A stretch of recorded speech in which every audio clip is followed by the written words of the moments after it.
You know, it's always interesting to watch the reaction in the entertainment media complex when they run smack bang into a reality so irrefutable that no amount of cope, doublethink, spin doctoring, or manipulative "and that's a good thing" articles can possibly obfuscate it. That's right, the court of box office opinion has rendered its verdict on the Marvels, dear viewer, and their judgment has been harsh and unanimous. This movie is officially a flop. In fact, calling the Marvels a flop is a bit like saying that Movie Bob has some questionable opinions about the human race. Yes, it's technically a true statement, but it doesn't really encompass the full magnitude of the problem. The movie recorded an embarrassing $47 million on its opening domestic weekend, by far the worst performance out of any Marvel movie ever. Damn man, even the Incredible Hulk managed to bring in $55 million, and that was 15 years ago. Oh my goodness. Who could possibly have predicted this? Well, everyone as it turns out. Everyone except the people who made the thing, apparently. No matter how you try to spin it, the movie has been an unmitigated disaster, and now that it's impossible to lie their way out of that fact, the focus has shifted instead on finding a politically acceptable explanation that allows the studio to save face.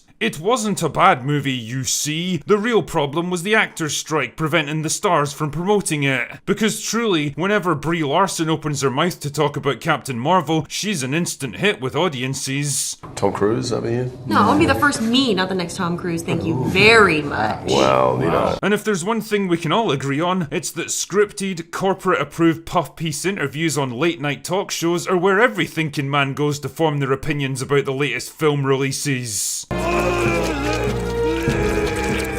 How about superhero fatigue? That's a reliable excuse that can get conveniently wheeled out whenever a film flops. Marvel have just been putting out too many hits in recent years, proving the point that you really can have too much of a good thing. And then of course there's the ultimate get out of jail free card for your shitty movie: sexism and misogyny. All of those toxic man babies out there just couldn't stomach the idea of a female-led movie and had to pummel it into the ground lest other humans of a female persuasion start getting dangerous ideas that they can do things for themselves. Everything is sexist, everything is racist, everything is homophobic, and you have to point it all out. Be silent. Keep your forked tongue behind your teeth.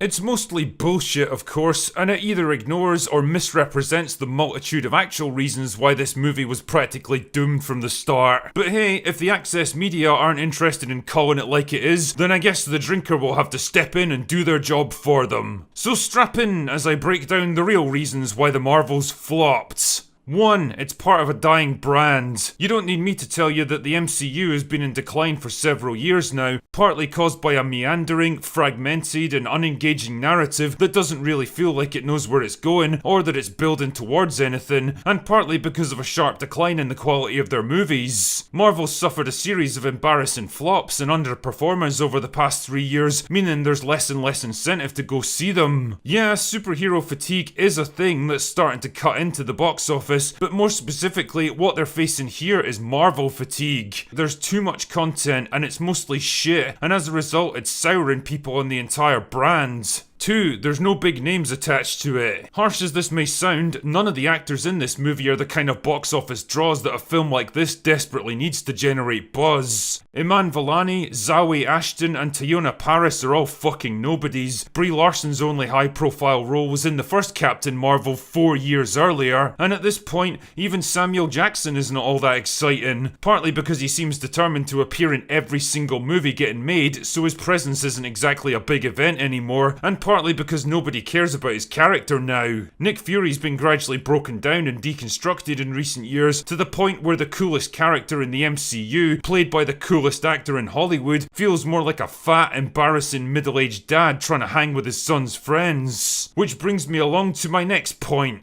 Number 3, there's no popular characters. The movie features a trio of female superheroes at its core, 2 of which have only appeared in obscure Disney Plus shows, and a third which was never popular in the first place and has barely been seen in over 4 years. Yeah, I know there's still a few die-hard Marvel NPCs out there that'll literally defend anything shat out by the MCU and just love to point out that the first Captain Marvel made over $1 billion at a time when every fucking Marvel movie was making $1 billion.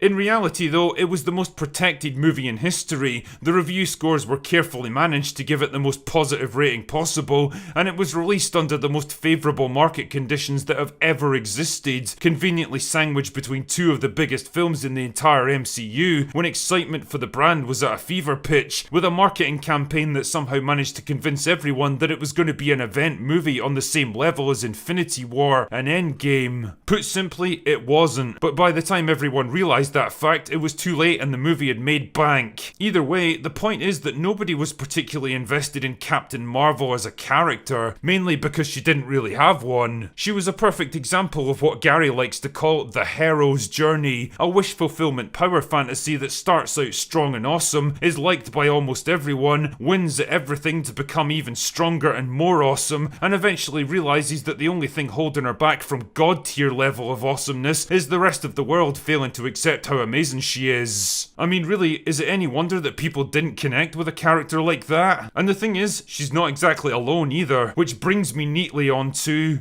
Number 4, the MCU. After disposing of Ike Perlmutter, who was basically the only thing keeping the MCU on track, one of Kevin Feige's stated objectives was to introduce more female characters into the MCU. In fact, he wanted more than 50% of Marvel heroes to be female. Now, a smart writer could have found ways to gradually introduce cool, interesting, well-rounded female characters to complement rather than undermine the existing male heroes. You know, proving the point that both men and women are pretty awesome in their own ways, and that when they work together instead of against each other, great things can happen. The writers at Marvel were not smart, however. Instead, what we ended up with was a relentless deluge of smug, generic, overpowered, patronising boss bitches that the scripts were painfully eager to depict as smarter, stronger, more capable, more righteous, and more assertive than the dumb, timid, outdated imposters now wearing our favourite heroes like skin suits. They usually excelled in traditionally male-dominated fields like science, technology, aerospace, and engineering. They were often completely self-taught, and of course, they never needed help from a man. And by God, Marvel really went all in with this one. If a movie or TV show happened to have a male lead, you could basically guarantee there would be at least 2 or 3 of these strong female supporting characters hovering around him, making fun of his grandiose posturing and consistently outperforming him in every possible way. On the other hand, if the movie was female-led, then the favour was absolutely never returned, because of course, that door only ever swings one way. And while this isn't a very diplomatic way of putting it, fuck me, that shit became real old real fast. The resulting oversaturation of poorly written, superficially strong but fundamentally unlikable female characters was soon mockingly labelled the MCU, and the result was a gradual souring of audiences towards any new female characters. People just didn't trust them anymore, because they knew exactly what they'd be getting when one of them showed up. Just another smug feminist power fantasy, here to put men in their place and pander to the female demographic. And really, Captain Marvel pretty much set the tone for the MCU before it was even a thing. She was the quintessential Marvel girl boss, always strong, always being told how great she is, never vulnerable, weak, or flawed, and ultimately so physically powerful that she was practically unusable as a hero because nothing could threaten her. After 4 years of being beaten over the head by the insufferable girl boss archetype, it's no wonder the audiences were less than excited to go see a movie built around 3 of the fucking things. Number 5.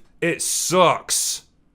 I mean, I don't think that point requires much elaboration, really. The Marvels is basically a shit film with a bland, formulaic story that feels like it was written by a retarded AI, boring characters with nonsensical motivations, apathetic performances, crappy editing and visual effects, and absolutely no heart or passion. In short, The Marvels was basically always gonna fail, because most of the conditions that set the original movie up to succeed were now working against it. And it does make me wonder if this film might represent a turning point of sorts, an end to the bloated, predictable excesses of a studio that once believed it could do no wrong, an end to the tired, predictable girl boss trope that's blighted so many people's enjoyment of the MCU, and in a larger sense, an end to the reign of the big budget superhero movie. Next year is going to be a quiet one for Marvel, with only a single movie penciled in for release, and it does make me wonder if they'll use this lull in production to rethink their creative direction. Time will tell, but something tells me the failure of the Marvels is something they won't forget in a hurry. Anyway, that's all I've got for today. Go away now.